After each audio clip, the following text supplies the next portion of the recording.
I wanted to welcome you for coming. We're looking forward to a really interesting conversation today, not so much about the future of journalism as about kind of where we are in the present tense. And, well, I'll introduce my fellow panelists in just a second. Before we begin, though, just to get a sense of who's in the room, a couple of questions that I wanted to ask y'all. How many people in the room are working journalists or work for a media organization? Okay, probably a little bit half, maybe 40%. So what we're going to be talking about today is reports from our organizations, but I really hope that you guys will join in the conversation to talk about kind of where the state of actual practicing journalism is and what kind of issues you're dealing with.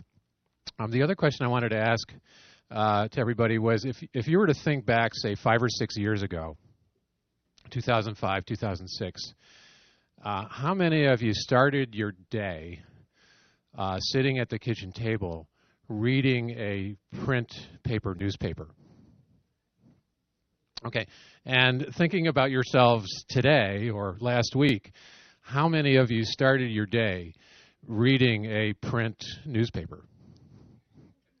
Okay, so about half of the hands did not go up the second time around, and that's actually what we're talking about here, is the change in the last 5 or 6 years in the world of journalism and of media organization. And I wanted to start by a quick story. I attended the 2005 Media Reform Conference in St. Louis, and while I was there, I was sat down by a leading political blogger who told me that my organization and others like me were largely irrelevant to the political debate, were invisible during the 2004 presidential campaign, and we should really think about shutting down. And that was that was an interesting discussion. At the same time, there was a kind of prevailing conventional wisdom among the bigger media critics and pundits that if a journalism shop couldn't make it in the market, that it really didn't deserve to exist. So I'm reading that, and Mother Jones and Orion and Colorlines, we're all nonprofit organizations, and so I'm thinking, wow, the kind of political blogger triumphalism on one side and the kind of pure market triumphalism on the other side, where do we fit? And what is, as we prepared for this panel, what was so interesting for us was, well, we're still here, and we're actually, the report that we want to share with you is that recognizing the limitations that we were dealing with 5 or 6 years ago, and they were real, we had to either learn how to innovate ourselves into the future or close up. And that's really what has happened in the last 5 or so years. We're working in a media environment and a journalism environment that is way more complicated, way more weird and interesting than I think any of us actually expected a few years ago. And organizations like ours and people who work in the field have been able to find a way through so that our work is relevant, it's in the cycle of news, it helps shape the agenda, and it gives us a future. And by way of example, when events started unfolding in Wisconsin back in February, Mother Jones decided to send one of our reporters to Madison. And we asked Andy Kroll to go there and just stay there as long as it took to do the story. So he went to Madison, he slept on the floor of the state capitol there, he posted his stories to our website, tweeted about it, and is now working on a story for the magazine. So did The Uptake. So did Colorlines write about it. So did Free Speech TV. So did The Nation. So did The Progressive. So did lots and lots of individual bloggers, people writing on their Facebook pages, and people tweeting about it. My question is, where was the rest of the regular media? Where was the Times? Where was the Post? Where were the cable channels? They weren't there. were parachuting in, getting half the story, and leaving again. Because they didn't consider in their editorial judgment what was going on in Wisconsin to be a story of national significance. Well, the independent media folks knew otherwise, that this was a moment in our history that was crucial to the development of an alternative point of view about the future of this country. And so all of us decided to invest our time and resources into putting people there, both to tell the story to the larger American public, but also to reflect back to the people who were in Madison that what they were doing was important. So it was a core function for organizations like mine to be there and do the job. And to me, it really proved the case, again, for why a progressive, independent media space is so important to us moving ahead. So those are the kinds of things that we want to talk about today. We're going to spend a little bit of time sharing some news about what's working with our organizations, and then we're going to pivot, because it's not all ponies and unicorns, and talk about some of the problems that we need to address as well. So let me introduce the rest of the panel.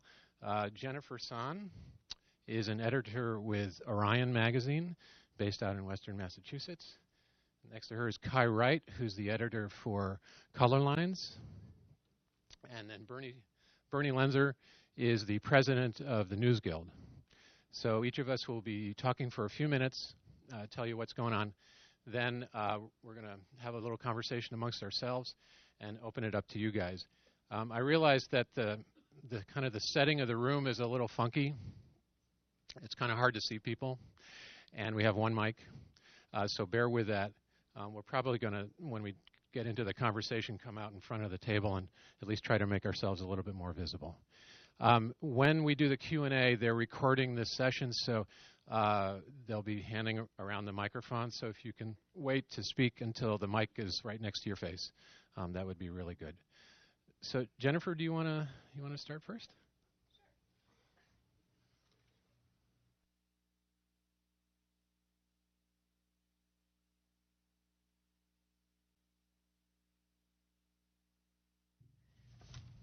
Is this one working? Can you hear me if I do that? Good. I like to gesture, so I'll leave that one behind. I'm Jennifer Sahn. I'm editor of Orion magazine. Orion magazine is this lovely, heavy print thing. It is 29 years old this year. It will be 30 next year. I've been there for 19 years. And I'm here to talk on behalf of an organization that is dedicated to print, that is sticking with print and working in digital formats also. But our position and our magazine is something that we believe some significant, over 50% now and into the future of our readers will want to hold and have a real tactile relationship with. We are an independent magazine. We are not owned by an organization that has any agenda. We don't take advertising, so we have no responsibility toward advertisers, fully independently funded through subscription revenue and donations, both from the very small to the very large, from the personal to the institutional. So we're a model of a still in print magazine that isn't beholden to anyone but the stakeholders. And so we serve them, and we do everything we do for them. Orion is kind of a little bit of an oddball at this conference. We do long-form journalism. We also publish poetry and artwork and fiction and really meaty essays, think pieces. So our question with survival is how do we keep being the best that we can be? We're in a really great position of being able to get up every morning and ask that question. And talk about delivery mechanism. If we have and we want to continue to have products that people can read digitally if they so desire. the questions that we face are how do we build on our brand? How do we create more opportunities to engage our readership beyond print? How do we use digital and new media to create more of a two-way conversation? I think that's one thing that really has changed in the last decade or so, is the conversation 10 years ago, if it existed at all, was the subscription check and the occasional letter to the editor. And now with digital media, we're in conversation all the time with readers, whether they're subscribers or web readers or digital readers, and we're investing a lot of time and energy right now into a new community platform to engage those readers in events, whether they're web-based events or in-person events around the country, how to energize readers on issues where activism would be desired and appropriate.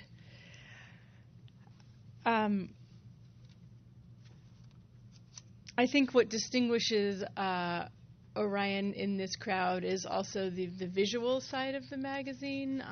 People talk about it as an object of beauty. Here's a very newsy story on how 90% of the water in the Central Valley is not available anymore to growers in a certain area. So the way that Orion magazine tells that story is through something like this, if you're not familiar with the magazine. And some people might really enjoy getting this delivered on a device, but plenty of our readers really want to hold this story and live with it for a while. They want this on their coffee table so that it can be like a Rolex watch, something that people see as, maybe not a status symbol in the way a Rolex is, but like, I'm an Orion reader, and I'm proud of it, and I want people who come into my space to see that I'm part of this community that is Orion. So our survival mechanism is our community, and if you don't know the magazine, we have a booth in the booth room, and we'd love to have you come by and check us out.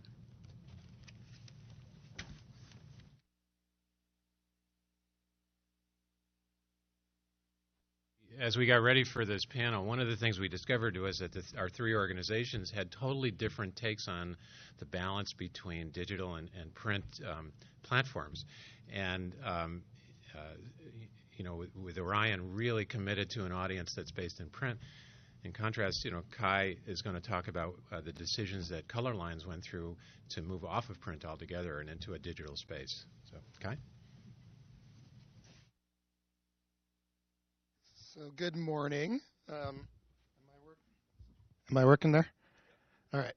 So Colorlines is actually entirely agnostic about the delivery mechanism of our content. I was listening to Steve's story about 5 years ago and the political bloggers and saying that Mother Jones is irrelevant. And I'm thinking, 5 years ago the political bloggers were totally irrelevant to what we cover. They were relevant then. They're relevant today. They were relevant 50 years ago. We have the same problem today that we have always had for what Colorlines does, and that's try to acknowledge the fact that race matters to what's going on in the world. And so we're looking for a way to do that. Every day you pick up the paper or you click onto your websites or wherever you go. There are stories with huge consequences unfolding. The budget over the weekend. Planned Parenthood, Mr. C coming out on Hot 97 is being arrested for having sex with someone who identifies as transgender. The range of it, and race is left out of all of it, and that's to enormous consequence. And so our mission is to every single day engage the news to reinsert it, and to explain why race matters, and importantly how you get to solutions that acknowledge race. So what we do, so I'll tell a little bit about what we do and then about what we used to do, and we can talk about all of the complicated things that path is. So today we are a daily news website, daily news and analysis. We start in the morning and update throughout the day. We invite lead thinkers and journalists to come in and comment in the morning with a feature that starts the day, and then we blog throughout the day. Some of that is, modern day digesting, right? Like some of that is we go through the world and we curate what's going on. I know it's a bad word, but there it is. We curate what's going on and say, here's the smartest stuff and here's the dumbest stuff. And then some of that is our reporting, for the stories that the mainstream media is not following closely. We go out and we do the reporting necessary and blog about it. We have a growing community, both on our site, but importantly, we are deeply invested in Facebook. It's true. And we have a growing and we think really active community there. We're really proud about how much commenting, not only sharing and liking, but commenting people do. One of the things we want to do is we don't just want to tell people what's going on. We want to help people act on what's going on. We're not afraid of news as a tool for action, because again, we're looking for solutions. So we're really excited about the way that digital allows us to, one, give people an opportunity just to speak, right? Just to say, damn it, this budget conversation is unfolding and no one's pointing out that this is black women that are being scapegoated with this Planned Parenthood stuff. And so we write about it, and they've got an opportunity to take that and put it on their Facebook and on their Twitter, or pin it to a bulletin board in their office if they want to print it out and do it the old-fashioned way. And so we're really excited about that. But then also, we're still working on it, but we're building a section of our site that is specifically about action. So now a lot of that is about talking about and reporting on action solutions that people are doing, but we're going to be developing campaigns that connect people to the stories that we're doing and give them ways to act on it. So one that we have now is called Drop the I Word. One of the things that we cover closely is immigration. This is a key example of something that is consistently talked about as though race is irrelevant to it, when it is, of course, definitive to the conversation. And so we're one of the things we're very invested in is that the frame matters. The way we talk about things matters. How we talk about things, the way we go into the conversation shapes the outcome. So if we go into a budget conversation with everybody agreeing that the government's too big, then that's going to shape the outcome, right? We're going to end up with $38 billion in cuts.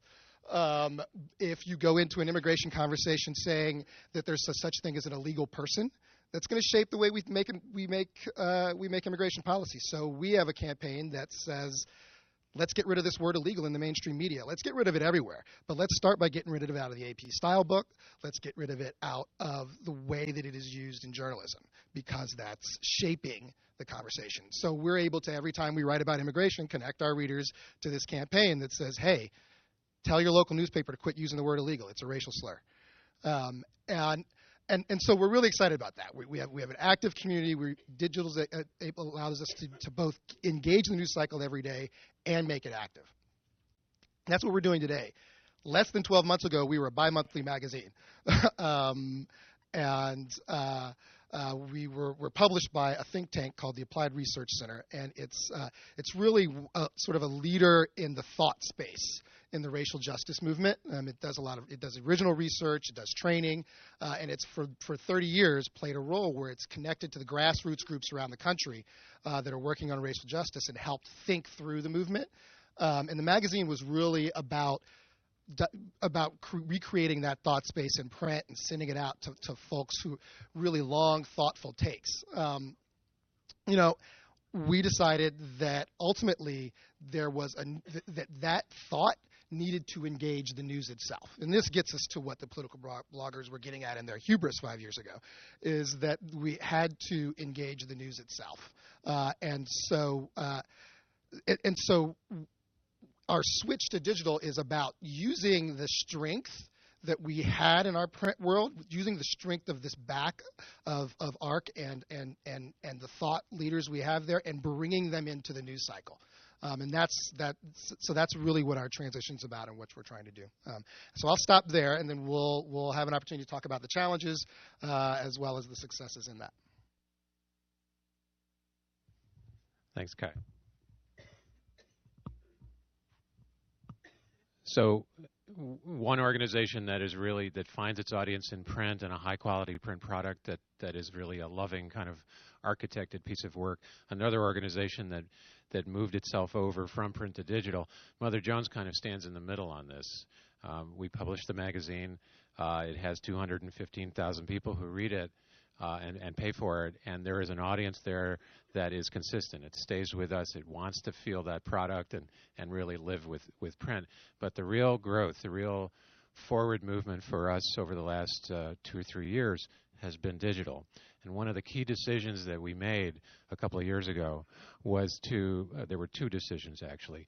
One was by our two editors, Clara Jeffrey and Monica Bauerlein, to erase the wall that had existed inside the organization between the editorial team that was responsible for the magazine and the editorial team that was responsible for web. A common sense decision in the culture of journalism as it's been practiced, a very difficult move to make. So a new generation of leadership comes on board and says, we're going to do this. And they did, the consequence of which was that everybody on the editorial side of the organization is now responsible for all forms in which our writing is published. Very, very important, just departure point. The other thing that we did that really helped us move forward was to make the decision to open up a bureau in Washington, D.C. that's headed by David Korn, who you might see on MSNBC from time to time, 3 or 4 times a week. And and David and his crew of 8 reporters and editors from the beginning, their assignment was, yes, of course, to write stuff for the magazine, but their main duty is to publish content directly to digital and to do it as frequently as they can during the day. So we wanted Mother Jones to actually make a pivot from a bi-monthly magazine with long narrative investigative pieces that we obviously still care about very much, but we wanted them to make the pivot to get into the news cycle, but do it in a way that reflects the values and the commitment to quality that we try to express in all the work that we do. And what happened then over the last couple of years is that an audience began to find us. The consequence of which was our traffic to the site went up, I think, from February this year to February last year, something like 400%. And it was because we had made a commitment to being in that space and learning how to do it right. The other things we did over the last year, and if you had gone and looked for us on Facebook or Twitter at the beginning of 2009, you would have had to look really hard. There wasn't a whole lot going on there, and we decided as an organization that we needed to be there because that's where people who cared about the issues that we were reporting on were living.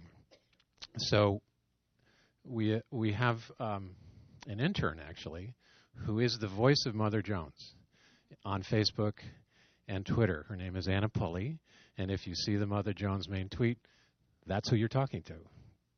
And she's responsible for posting our main Twitter and Facebook content as frequently as possible during the day. But the other thing that happens at Mother Jones is that a lot of us have our own Facebook and Twitter accounts, as you guys do, and so when the main piece goes up, as just a matter of habit, we swarm it. So we are our own initial kind of viral network to move a story beyond the initial post out to our larger networks, and with the hope that it'll really get going. So all of these kinds of steps begin to change the work culture inside an organization from one that was, the rhythm was on this rather leisurely 2-month production cycle to what's the story now and how do we move it through social media. So that was the first big change. The other thing that we're paying much more attention to, and this gets to the work that Kai and Colorlines are doing, is that our concern as a mission-driven organization is how do we move words to action. That's really the measure of success for Mother Jones. The baseline is that the journalism stands on its own. It's fact-checked before it gets published. It'll stand up to scrutiny, and will go against any other news organization in terms of just the fact pattern. But what we really want to see is what happens with it. That's really the question. And so increasingly, internally, we're spending a lot more time with that discussion of how do we make connections to organizers and activists and others who are really working on social change issues so that our work as journalists is of maximum use to folks out there in the field. And by way of example, in February, Nick Bauman, who writes for us from Washington, published a story on a Friday afternoon about a proposal by the House GOP to redefine federal definitions of rape. And under this proposed legislation, incest and statutory rape would not be considered rape under federal law, which would mean that women seeking federal funding for abortion would be excluded if those were the conditions under which they were raped.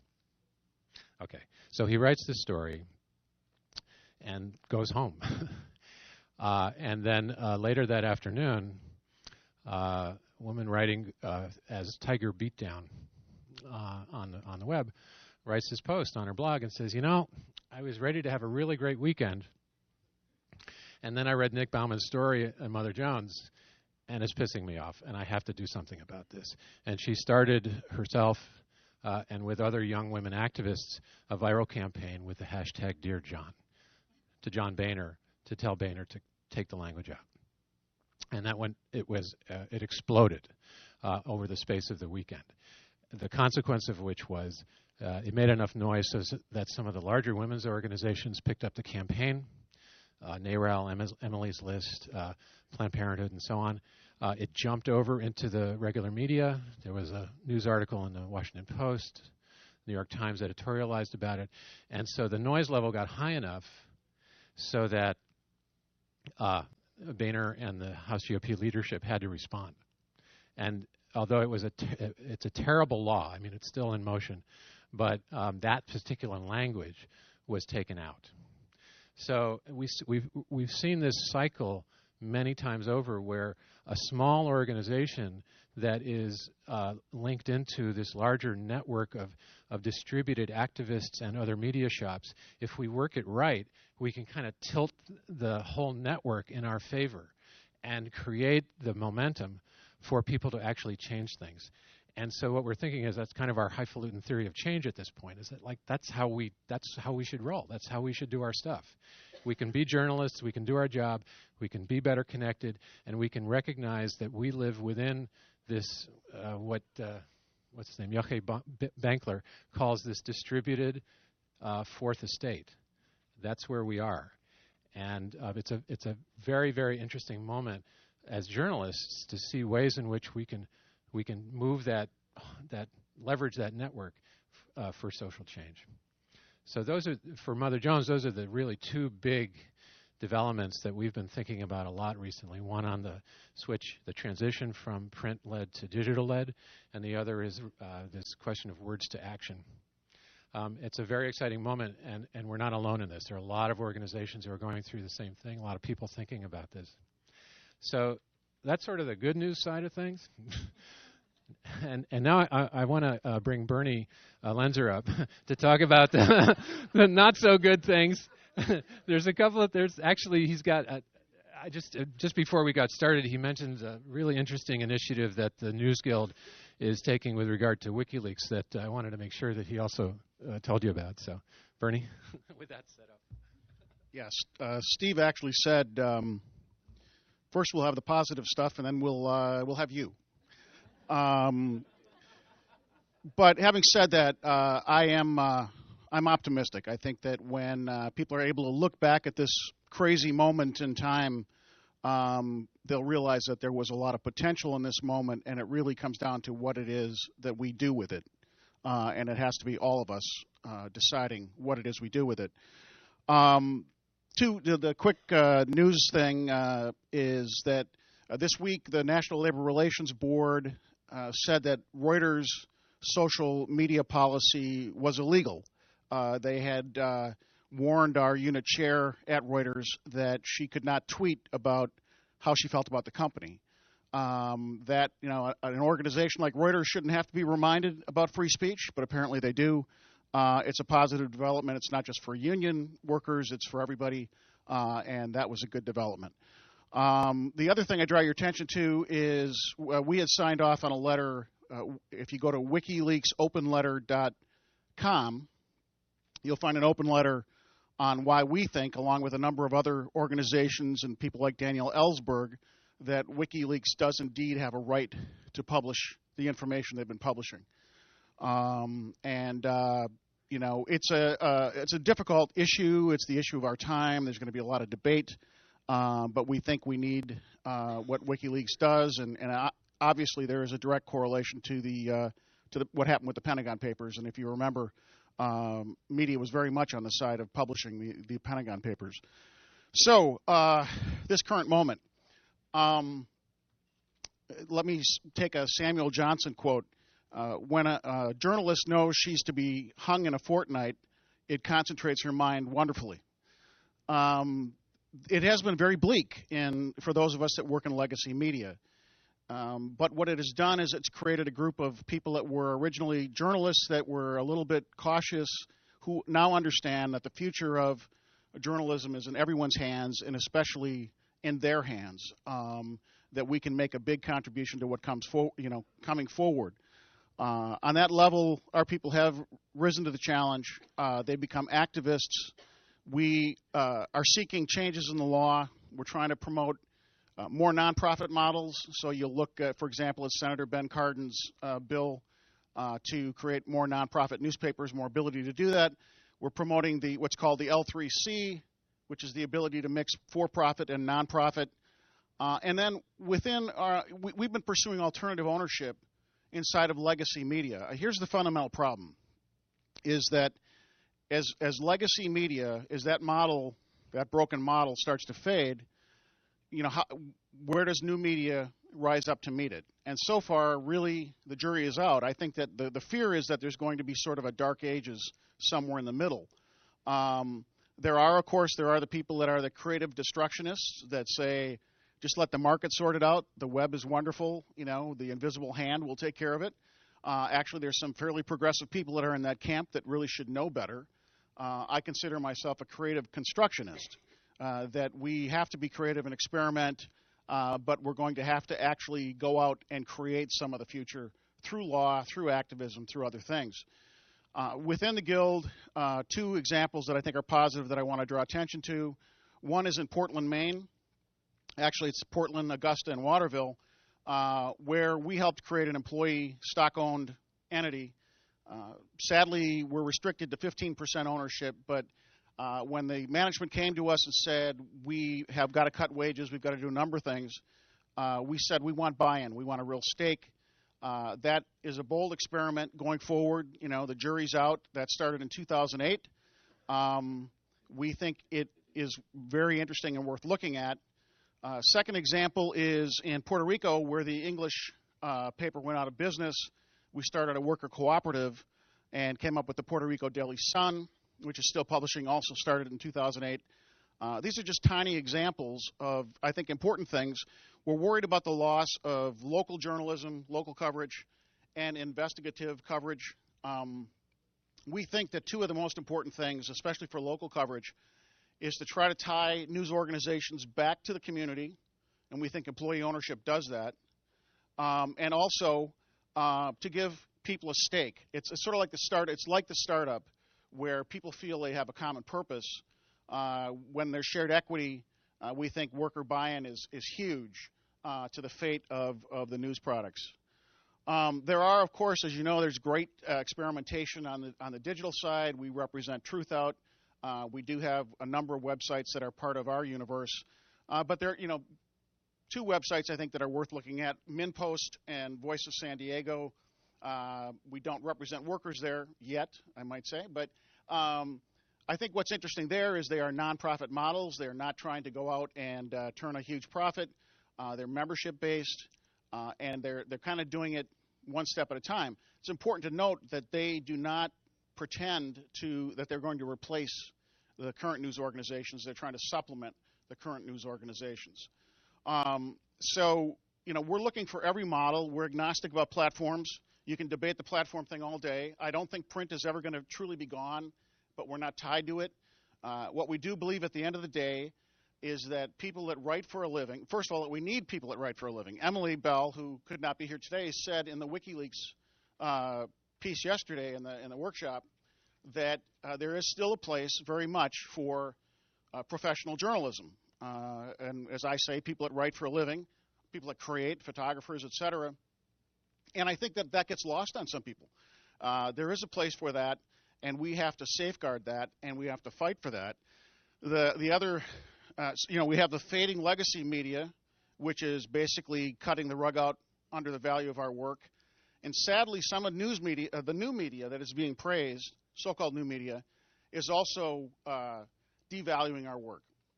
This, of course, has created our campaign against Huffington Post, where we seek a dialogue to try to get some value to our work. If you think that a sustainable model for new media is to have free labor, we suspect you're wrong.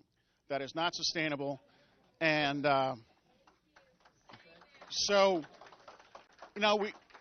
Ariana's progressive. We like her. She's fun to hang around with, I'm sure.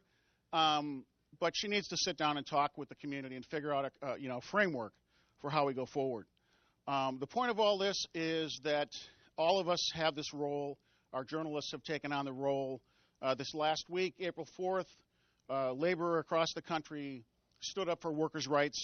We had people in many of our newsrooms take time to stand up in their newsrooms. Sounds like a small thing. It was a big thing, actually. It raised a lot of eyebrows. This took place across the country. It mattered a lot. We're not just sitting on the sidelines. You can't sit on the sidelines. We're in this together. It's not about legacy versus new media or any of that kind of stuff. It really is about people that create for a living, creating a future that we can all make sustainable and have the information we need for democracy. So not really negative. I think we can do this. And those are my opening comments.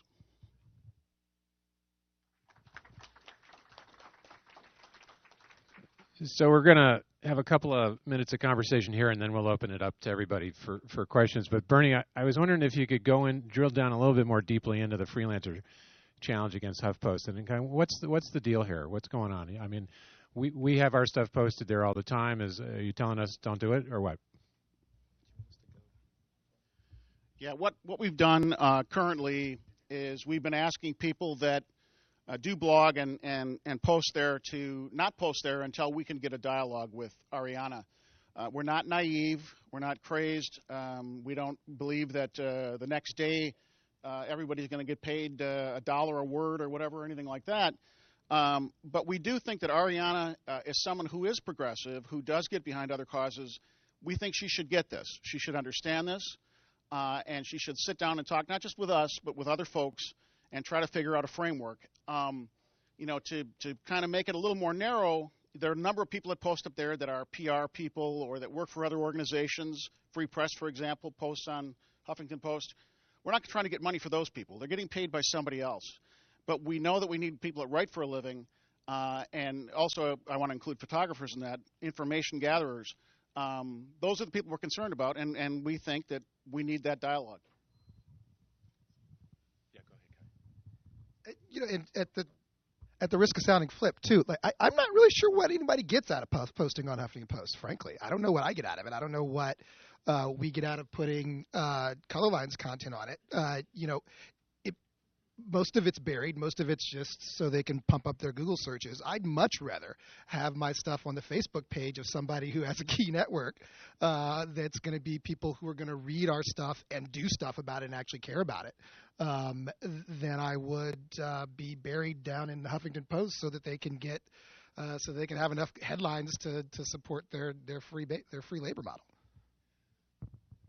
Bernie, I'm just wondering, so what's the status of contact with Ariana or the folks at AOL HuffPo, or is there something that if people want to do something about it, they could help out?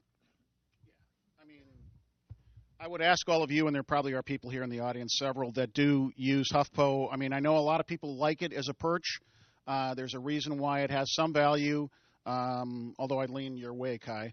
But the point is that, get the message to HuffPo that they need to form a dialogue with us, the National Writers Union, other organizations that represent people. We're trying to organize freelancers together, to band together, to push up the value of our work. Because if this is the future, we're in trouble. And so ideally, we'd like you to withhold your work from HuffPo for now until that dialogue starts. But we for sure want you to contact HuffPo and say, let's start talking to folks and try to figure out a constructive way to go forward. So just two more thoughts on it. One, Mother Jones is represented by the UAW, so just so you know. So putting on my publisher hat, so whenever we get a story, we have working relationships with a lot of the folks there, and whenever a Mother Jones story shows up on the Huffington Post, the traffic surge at our site is pretty significant. So it's not an insignificant factor. Yeah, we're going to kind of come out in front of the table so you can see us. So one other question I wanted to ask you guys was what your experience has been with media funders. Have you found an open audience there, or any suggestions you might give to those of us in the audience who are themselves funders for future direction? Well, I'm probably the bad person in the organization to talk about the funders themselves. I am thankfully not tasked with raising the money. My job's to spend it. But I know that we are primarily funded by non-media funders. We go to folks who support racial justice work, and I think and I can say from my own experience, before I started editing Colorlines about a year ago, I've been a freelance writer and investigative reporter for many years.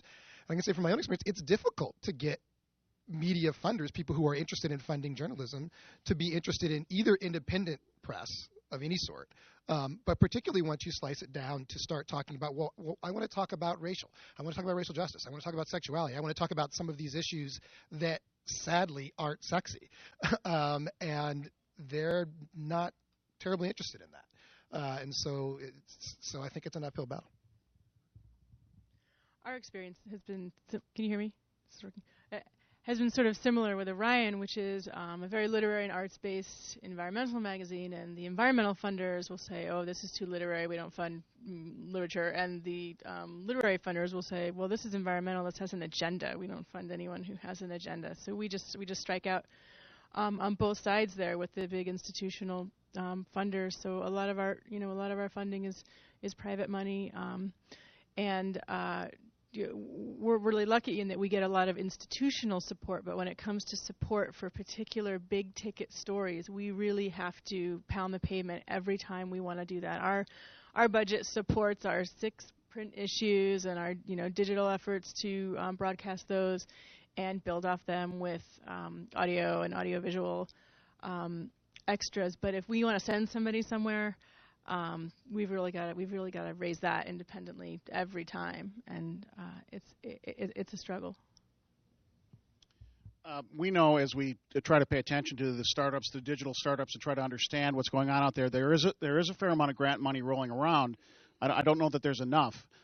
It is, however, helping a lot of experimentation. ProPublica, of course, started with a fair amount of grant money. Knight Foundation, other foundations.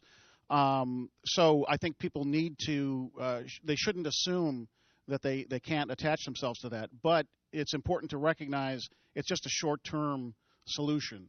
That money's being put out there to try to create things that are sustainable.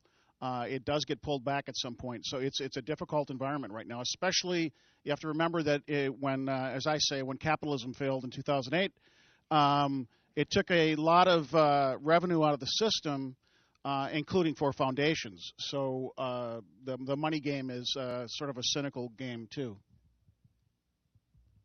And I'd add that something we're deeply interested in is going to our audience for our funding. We have it's interesting to watch the Times and others develop this idea that they have a membership, which is something that mission-based folks have been doing for decades. And we have a community of people who are deeply interested in, deeply invested in the stuff that we're writing about. And that's the kind of community we're trying to build. And so we're interested in going to them and talking to them about, hey, let's help us do this journalism. And I think there's a lot of promise there. We haven't done a lot of it in the past, but we have done some of it. Before I was at Colorlines, we did an investigation where we followed a family that had been ripped apart by the immigration system, where they were a mixed status family, and the father had been deported to a country he'd never been in, and we went to follow him and pass messages back and forth between him and the family here, and tell their story, and that was funded largely by readers, and we would have never been able to afford that at the time. So I think there's a lot of promise in it. Sorry to grab the mic out of your hand, but a couple of things on that. One of the things that I think Kai's really reinforced here, and from Jennifer, and it's also Mother Jones's experience, is that because we're mission-driven, we're nonprofit, we have an audience and a community really that we serve, attempt to serve and respond to. And I know from the folks who write letters to the editor or comment on our site or Facebook that, you know, folks who read Mother Jones, they are cranky. They didn't, if they don't like something that we're doing, we know about it and they expect us to fix it. So, you know, and so there's and really one of the great things about the digital space, especially frankly on Facebook, is that it's really intimate. I mean, it's like you're taking your clothes off with these folks, and so you can have a conversation with them now, and we can really engage with one another, and that plays to this sense of connection and cause, in addition to people's expectations that what they're going to read is good, well written, and accurate. So for Mother Jones, just a data point, you know, most of our money comes from individuals, whether it's subscription revenue or donations, and you know, the subscriptions of a couple 100,000 people are very, very important to us. And about 12% of those folks, maybe 27,000 people or so last year, made a donation. So that is crucial to the survival of an organization, of organizations like ours. I think, I'm not sure about the other folks, but for foundation revenue is not that important to Mother Jones, except, as Bernie said, it allows us to get something going and kind of use it as a kind of nonprofit venture money to try something out and to make an experiment, kind of aggregate some money and pull some people together. And then if it works, we'll incorporate it into our budget and reach out to our individual supporters and pay for it out of general support. So that's really where the pivot is. And two other things I wanted to say. One is that but because I think of the way in which the nonprofit, especially nonprofit media space, is being organized right now, there is a tendency for there to be a split. I mean, I don't want to put it too hard, but a separation between some of the new pure play digital shops like Voice of San Diego and ProPublica and Bay Citizen in San Francisco. We know all these guys. They're great guys who work really well with them. But in terms of lessons learned from our experience as having done this kind of community-based nonprofit business for a long time, you know, sometimes we look at what's going on with the new guys, and it's like they're reinventing the wheel. And hey, you know, give us a call. We've kind of been there. We kind of get the deal here. We know how this thing works. So it's kind of unfortunate, and that's something we want to really try to fix. But this actually gets to another topic, and I'm going to give a shout out to David Cohn over there, hiding by the camera. So David runs this group called Spot Us, which if you don't know about, you should check it out. It's a very cool crowdfunding program that Mother Jones has used. I think Colorlines has used it for something. David posted a piece the other day on Media Shift that tracked a conversation that the four of us were having the week before about the New York Times' paywall. And like, okay, so maybe it wasn't $40 million that they spent. Maybe it was 25, you know, because Sulzberger went to Columbia and said, no, that whoever it was, Bloomberg had it wrong. Fine, $25 million. We'll take the leavings. It's okay. And that they missed an opportunity, right? Just like you were saying, Kai, that you know, Sulzberger sends out this letter that says basically, hey, we're the New York Times. We're God. You know it. You got to pay for it. And okay, fine. So they'll get 5 or 8% of their readership who will do that, and they'll start a revenue line, which is fine. I hope it succeeds. But what a missed opportunity. As we were talking, it was like, God, you've got this totally passionate readership reading this flagship newspaper. You could have really engaged them. You could have said, hey, we want to be, we're with you here. We're going to develop a relationship with you that will be unlike any other newspaper in the world. And David had really teased that out in his article, kind of looking at the way in which the missed opportunity, or the analogy was not to a paywall. It's not really a paywall. It's kind of like a pay picket fence. You kind of can go through the gate, or you can climb over it. You can kind of see what's in there. But anyway, but it's more, why not go all the way to an NPR model? You can give away tote bags forever. People would love that kind of stuff. And so I was just wondering, based on your experience with community engagement and working with your own folks, other thoughts on this thing? Jennifer, you got any?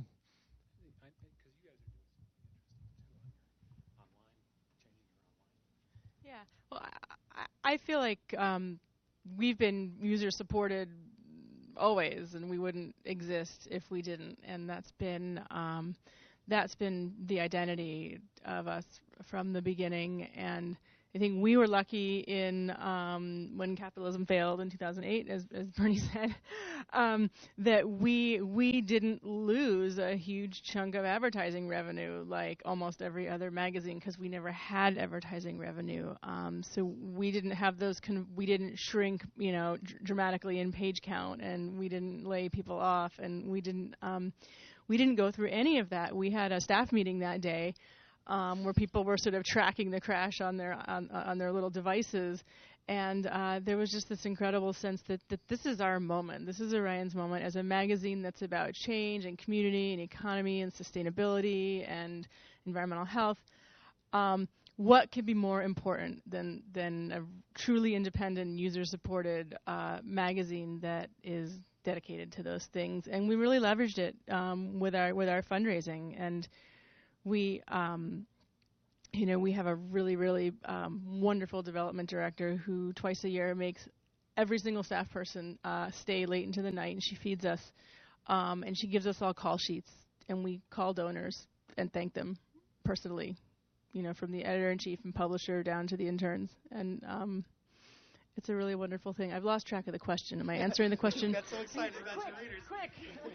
Well, and the difficulty is that, here's the fundamental problem. A lot of the newsrooms that we represent have been cut in half or more. And so people are casting around. As you look at this conference, as you've gone to these workshops, no one has had the answer. This is an experiment. There's a potential risk in the sense that I think the biggest risk is that people will say, this is going to end up just being a news mechanism for elites, which I don't think the New York Times has been. I think it has been a good news organization. God knows it's made some huge mistakes, too, just like any other organization. And I really don't know how the paywall will function. The biggest mistake, though, was the assumption that the old model was going to work, and so the people we represent have been putting quality content up on the internet for 16 years now, and the publishers assumed that they'd still be able. They didn't plan for Google or for Craigslist or any of that. So maybe this isn't the exact answer, but there has to be an answer, and consider it another one of those experiments. But I don't want them to get trapped in the elite bin, because I know people here that probably think they already are. I really don't think they are. So why don't we stop here and open it up to questions, and love to have this conversation with you. Where's the guy with the mic? So over there, she started first, Jeannie. Hi, my name's Jean Brooks. I'm with the Online News Association, and I'm really interested about the HuffPost discussion or debate that you mentioned earlier, mostly because I think a lot about what successful business strategies will be for the changing landscape of media. And Ariana Huffington does, in her defense, employ 130 journalists for her enterprise. So, I think that it's also an interesting platform in that many people have been able to go on the site and brand themselves. A lot of nonprofit investigative organizations that I've worked with or that I've seen have posted content that have driven traffic through the roof to their sites. So to me, that sort of has a lot of pros as far as the business model is concerned. So inform me on what are the negatives around this and what needs to happen moving forward. Yeah, I'll try not to dominate this overall conversation with HuffPo, but the biggest problem is that, she has about 170 people at work in her employ.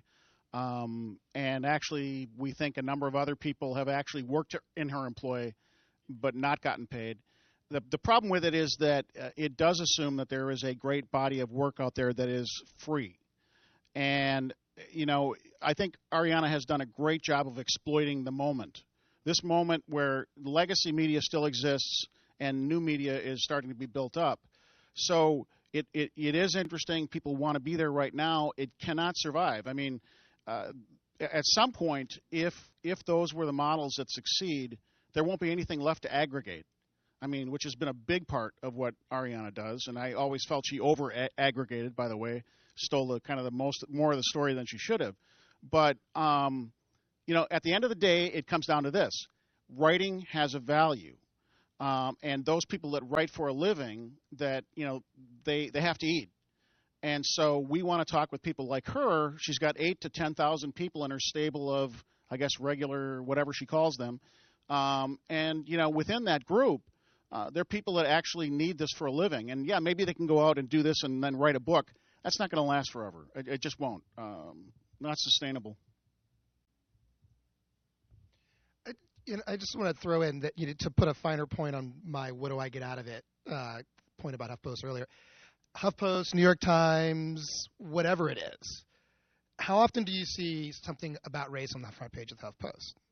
It's for me and for the sort of stuff we're covering, and for the whole point is what kind of conversation are we having with media? We obsess over the platforms and the business models, but what's the point of it all? The point of it all is what kind of conversation are we having in the public sphere to inform our democracy? And, if your business model, whether you pay for it or aggregate it, is to ignore a number of really important issues, for me, I think race is important, then you're irrelevant to me. And so, and that's where I come down on it. We're not often focused enough on the point of media and what is it? Why are we doing this? And that's my frustration. Okay. Behind you there. Yeah, I only spent 26 years on staffs of newspapers. And I'm now teaching journalism at BU, and I came into it when we were all had stars in our eyes over Watergate and wanted to change the world, and so now I'm trying to make sure that we have really quality people in journalism. But when it comes to how are they going to make a living, I don't know what to say. What should I tell them? Well, yeah, so the word of the day is. It's a great time to do journalism. It's a lousy time to get paid to do it. So, there's no getting around that. I don't know about you guys, but we have a very active internship program at Mother Jones, and sorry, and we actually, yes, we pay them. We pay them not enough, but we do. They get a monthly stipend to live in San Francisco with 12 other people in a small apartment. Right. We actually thought about it, or a sitcom, one or the other, So, but thank you, Deanna. So we did we did an exit survey a couple of years ago of what happened afterward. What happened after they did the internship, and they can stay as long as a year with us and kind of graduate up into higher levels of responsibility and they do not get coffee, and they actually do real fact-checking, and it's a real on-the-job experience with very close connections with their editors. So 50% of the people that we were able to reach found a paying job in media, 50%. Another 25% ended up working for some kind of a not-for-profit organization, and the balance were all over the place, from carpenters and ministers to working in academia and private sector stuff.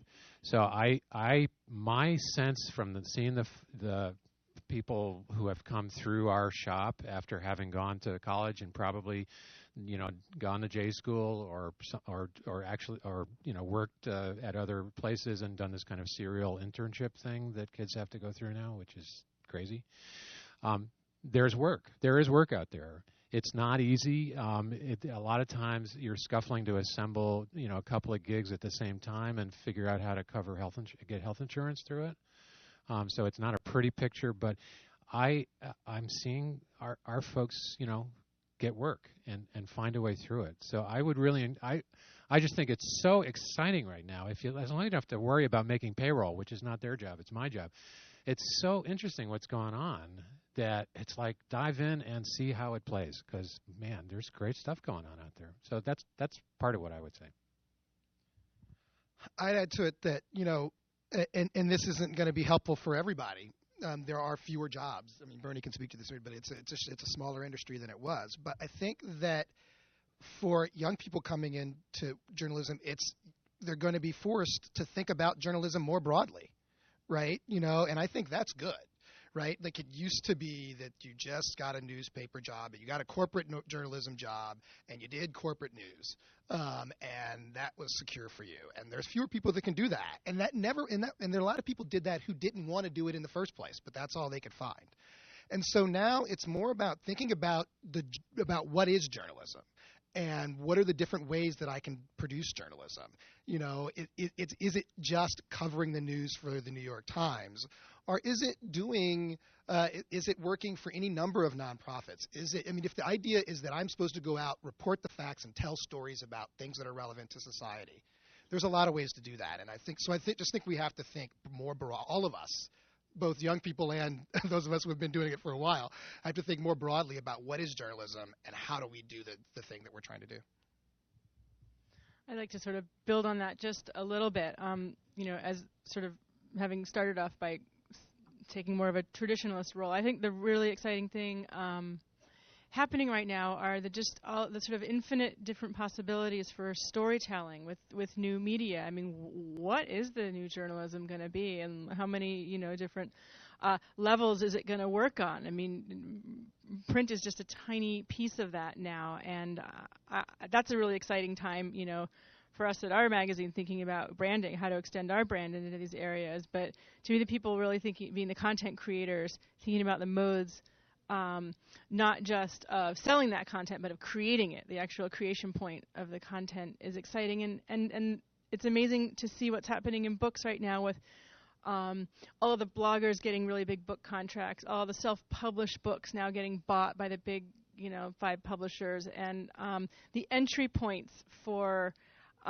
the actual real money jobs or money gigs are really diverse now, and all of the channels are sort of shattered. So there may be less sort of money to go around, but for quality work, I think it's easier than ever to sort of get recognized. And there is a little bit of hiring going on out there. I think that, though, let me say this. I mean, I think the people that want to do it and care about it always did it it was a calling to a lot of the people that have done it over the years. I think it's still that calling. I think there are opportunities, but I'll go back to the point of this whole conference here this weekend. It's what are we going to do about it as citizens to demand that there's mechanisms to support, that the kind of information we need for democracy. We just have to make certain that we don't end up in this dark age, as I talked about earlier, where you're just getting either PR releases or some other, crap. There were a few others mentioned, and this is the survey that's done every year looking at, sort of people of color in the newsroom. So I was wondering if all of you could talk about, sort of your experiences in trying to build a diverse staff for your media organizations, and if there's any way, either those lessons or pressure about that, how can we make sure that we have sort of digital media that is as diverse as the country that they're supposed to be covering? Well, I mean, to be honest with you, Mother Jones is a good news, bad news situation. The good news is that in terms of gender diversity on the staff, it's pretty good. And if you look at our masthead, a lot of editorial staff, I think it's like 40%, I'm not exactly sure of the number, are women, and we're led by 2 women co-editors, and my manager partner is also a woman. So leadership is that way. The bad news is that in terms of racial diversity and people of color in the newsroom, it's not good. And I mean, we do all kinds of recruitment to try and fix that, not successfully. We try to partner with other groups that have deeper connections into communities of color. But that, I think, is probably the single biggest fault line for Mother Jones that we have not successfully addressed. Yeah. I have many things to say about this, as you might imagine. So first off, Colorlines is multiracial. We are staffed by a multiracial, largely young, probably overly female, but we're glad about that, staff. And just do it. You know, I mean, it's not complicated. I feel like if this is one of those things that people have fussed over, and we did it. I don't know how we managed to do it and everybody else can't. I think part of it is, part of the challenge is you got to pay people, right? So, particularly with independent press and progressive media and magazines in general, it is less likely that a young person of color coming out of school with more debt than their white peers can take an unpaid internship. And that is the way that you get into the industry. It is unlikely that they can take an editorial assistant job for $18,000 a year, which is what a lot of folks pay. They can't do it because their parents can't support them. In fact, they're more likely supporting their parents. And so part of it is you got to pay them. You got to pay young people in order to do it. And, you have to make choices. You have to do it deliberately. You have to say, okay, we have an all-white staff.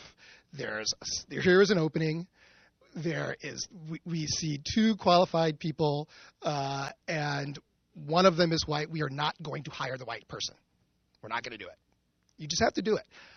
Now, the flip side of that is that the corporate media actually has done a much better job of having diverse newsrooms because of professional organizations like the NABJ and all of the people of color journalist organizations that have been working hard for many years to force them to open up.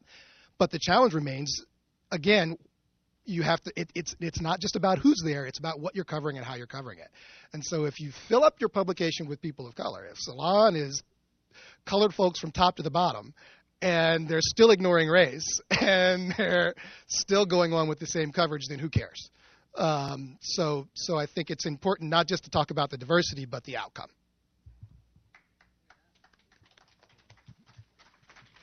I was going to sort of say what you said, that there's a staffing question, but there's also who are your contributors, who's contributing the imagery and text, and then what are you covering? So there's a number of levels that and Orion is not, Orion is in this too, challenging ourselves to further diversify on all those levels. And I'll just say quickly that we, as an organization, we try to build diversity in everything we do. It has to be a topic that's included in any meeting we have. We have an equity committee that spans our 3 countries of Puerto Rico, Canada, and the United States, and they meet monthly. It's good for business. Diversity is good for business, and it's good practice. It just has to be there if we're going to give voice to those communities. The last thing I'll say, though, is that the emptying out of the newsrooms, there's anecdotal evidence even from some major news organizations that are nearby, that people of color and women are being pushed out of some of the major news organizations. We're seeing the numbers go the wrong direction. And I'm worried about gender in this as well, as color. So the woman in the tan up there, right? Yeah, you. Hi, my name is Morgan Weiland. I'm a graduate student at Stanford. I was thinking about your comments, Steve, when you were discussing the transition between old school print media to trying to incorporate digital technologies into your news environment. And you mentioned that the nature of work changed. And I'm wondering if you could all talk about how the changing nature of work translates into the changing nature of the news product that you actually produce, which I think gets back to your larger question, Kai, about what is journalism under these new circumstances. Well, one example that was really kind of stunning for us last year, we had a reporter named Mac McClelland go down to New Orleans to cover as it turned out, to cover the BP oil spill. And she was not there initially to do that. She was there to do a human rights piece in New Orleans. And we got a call in San Francisco from somebody in New York that said that, hey, we're hearing that BP's not letting reporters out onto the beach. So we called Mac and asked her to go out to Grand Isle there and see what she could see. So at the same time, as she had been starting her reporting work for Mother Jones, we had already made the decision that we wanted her, because of who she is and how she writes, to be a really active Twitter person for Mother Jones. So she was actually very resistant to that. She said, "It's extra work. It's not part of my job. I don't want to do. It's not reporting." So when she went down to New Orleans in the spring of 2010, I think she had like 300 Twitter followers, right? She gets down there, she drives out and turns the corner off of the main road and is tweeting along the way, okay, I'm heading down to the beach. They told me to go there. They told me to do this, blah, blah, blah. Turn the corner. Oh, got to stop. Next tweet. The sheriff's telling me I can't go on to the beach. I got to go over to the BP Communications Center. I'm at the BP Communications Center. They say it's going to take 2 days to get a permit to go onto the beach, and then there's like this digital pause, and you can just, if you know her, you can just hear the wheels turning, and the next thing you basically hear, although she didn't write it this way, is, what the fuck? What's going on here? They're not letting me on. What does this mean? And so two things happened. One is that it was eyewitness confirmation of rumors that had been circulating in D.C. and New York that was happening, that BP was trying to manage the news.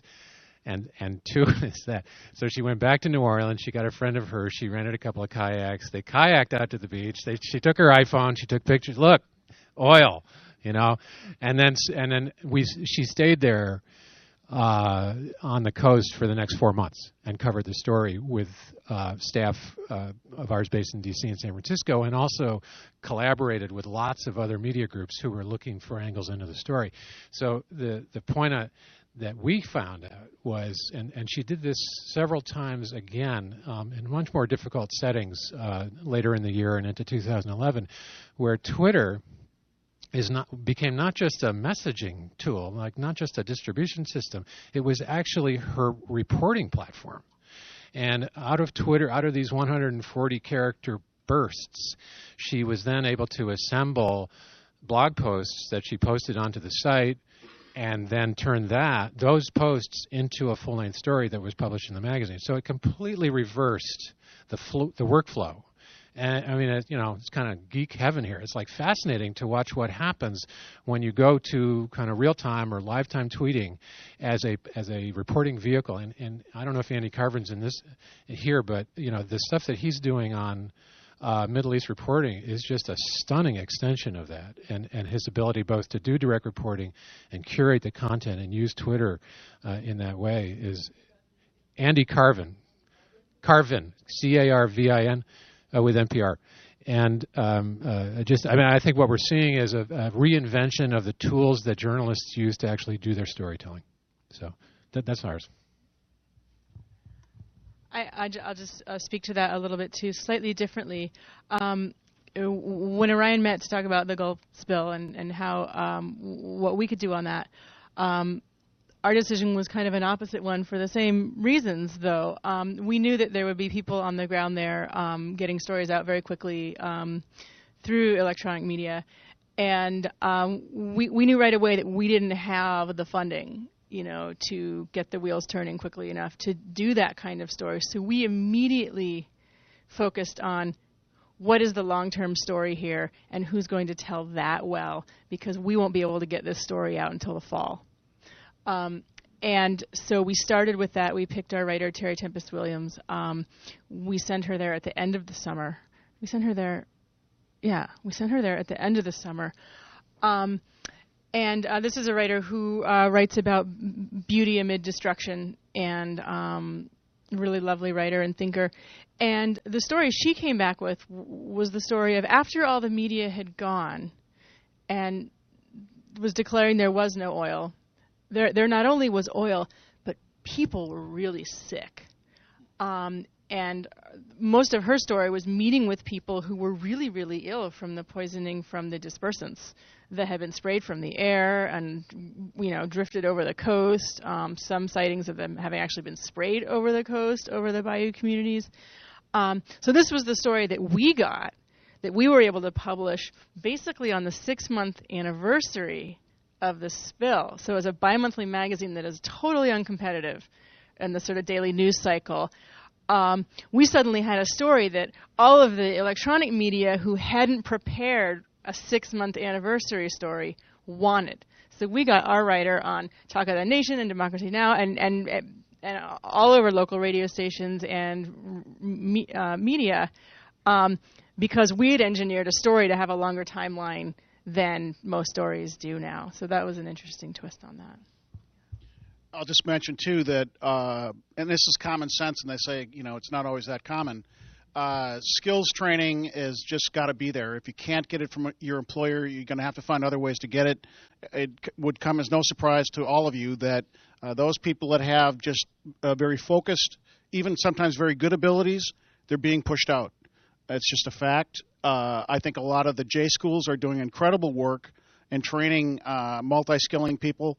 I suspect that some of that is available on a community level as well. So look around, and we've also, that's another area where if we're going to live in an economy that has over 10% unemployment right now, which is to me is outrageous and unacceptable, we have to find a way to provide real training to people so that they can have more security. That's really what it's about. Yeah. Great. Okay. So back there,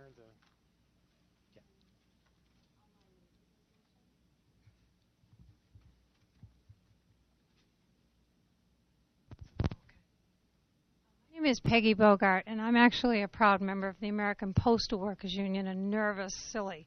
But I want to ask a different question or make a different comment, and that is on the subject of funding and education and getting more people involved. I wonder if there's ever been an effort to reach out to the unions, the national, state, and local unions for funding to fund these apprenticeship programs and get more people involved. I think Wisconsin's a perfect example of how many people in the labor movement are interested in what's going on. And also, like at the state levels, I think you mentioned two, forgive the shaking of my voice, but you mentioned two, San Diego and Minnesota, I think you said, that have some, nonprofit experiments, if you will.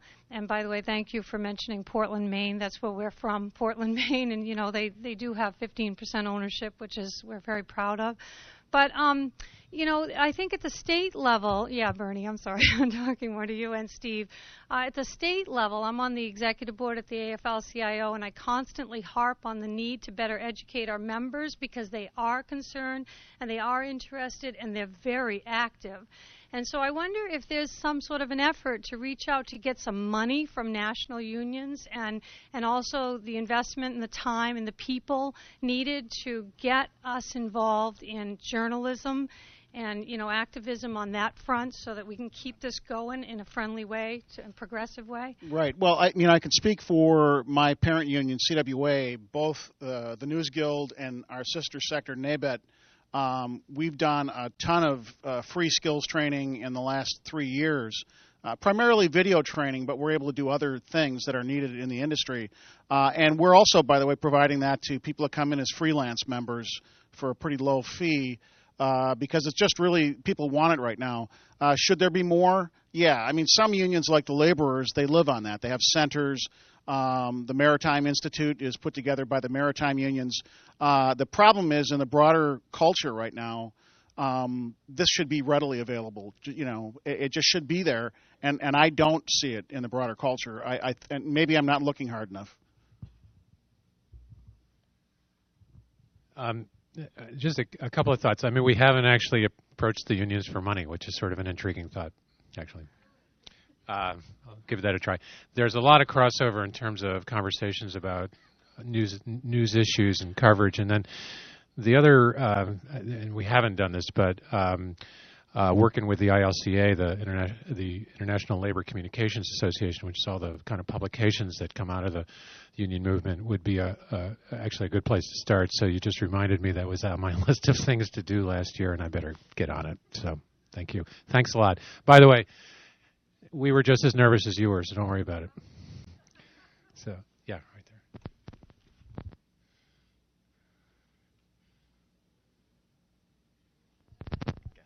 there. So I feel like this has come up a bunch of times now. Funding. Everyone wants to know where we get funding. So my question to you is, what are any of you doing for funding that you think is particularly innovative or different and successful? And also, what collaborations? You mean besides the drug deal? What collaborations have you had, explicit collaborations with other organizations that have been successful for you? Okay, I'm not sure this is going to exactly answer your question, but in terms of collaborations, Mother Jones and Colorlines and Orion are all part of a network of progressive media shops called the Media Consortium. And there are a lot of folks in this room who are members of that organization, and our new executive director, Joellen Kaiser, is right here. And it is our attempt to come together as a sector to do some of the stuff you're talking about, to innovate, to find new ways of moving money our way, to make sure that best practices around technology and reporting tools are available, and also to kind of make visible the fact that there is a network of really great, diverse journalism shops and media organizations that are available to people and deserve respect, I guess you could say. But that doesn't really answer the funding collaboration, right? Is that where that was going? Is it fiscally successful? We just hired our new executive director. So, yeah, it's totally successful. It's doing great. So Mother Jones has tried collaborations on a number of occasions. We've got one that's it has, I think, real potential to take off. We've been kind of gestating it slowly, and it's called the Climate Desk. And it's a editorial collaboration between us, The Atlantic, Wired, Center for Investigative Reporting, GRIST, and Slate. And it's our attempt to try and figure out if we can kind of approach questions of climate change from our various editorial points of view and create something that's kind of interesting instead of dull around climate change. And we originally thought we were going to be reporting on the implementation of Waxman-Markey. That didn't quite turn out that way. So, we're kind of like, okay, well, what do we do? But it was also, frankly, a way to raise funds and aggregate revenue for that network of organizations, either through advertising and traffic-based stuff or philanthropic efforts. And it has actually had some success, and I think as we're kind of doing a rethink of strategy on it, and I think it has real potential to grow. So. I would just add, I'd reinforce the Media Consortium. I think is a really neat. We're how many years into it? Five years into it, and it's growing, and we're just trying to figure out how to collaborate as a sector on everything from reporting to funding and how to do this innovating. So while it may not be there yet, it is. I think the trick is to get everybody in the room and start working together instead of acting like we're in competition with one another. Yeah, Bernie's saying also there are, and I think there's lots of crossover with J schools happening. That's a really good point. So I've got time for one more question, I think. So, Michael, back there. That guy.